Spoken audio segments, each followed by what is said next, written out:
poison. I would like to do just a case study for 1 minute on the China corruption link and the role of our work more broadly in that. Malaysia, for 61 years, one party governed this country. Since it became independent in 1957, they constructed a totally gerrymandered, corrupt political system in which the ruling party accrued every advantage and doubled down on holding the tools of power, fusion of state and kind of leading economic sectors, etc. So, IRI, we had worked in Malaysia with opposition political parties since 2002. And guess whose funding we did it with? The National Endowment for Democracy. Because guess who wouldn't fund democratic political party work in Malaysia?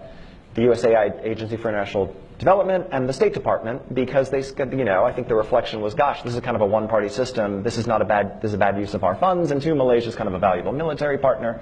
So for 15 years, working with NED resources, we worked to strengthen Malaysian opposition parties. And guess what happened 2 months ago? After 61 years, they won. Not thanks to us, thanks to them. The good guys won. There was such a reaction to the excesses of corruption and cronyism and nepotism. It had nothing to do with us.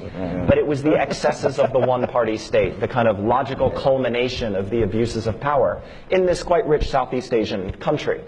And so I visited, and I was sitting there with many of the leaders, the new leaders of this government, many of whom were just our partners we had been working with for 15 years. And one of the most senior of them, who's now one of the people running the government, said to me, gosh, IRI, you never gave up on us even when we were ready to give up on ourselves, right? We're sitting in the Prime Minister's office. Here we are.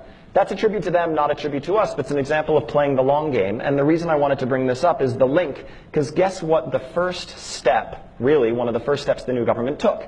It froze Chinese infrastructure investments because it had opened the books and discovered that there was a lot of funny money swishing around what had been this very corrupt, closed, unaccountable system, right? And so there is a big corruption cleanup and there is a big kind of a deep dive on foreign influence in this country. This is not a hugely pro-American country. It's probably never going to be an actual U.S. ally.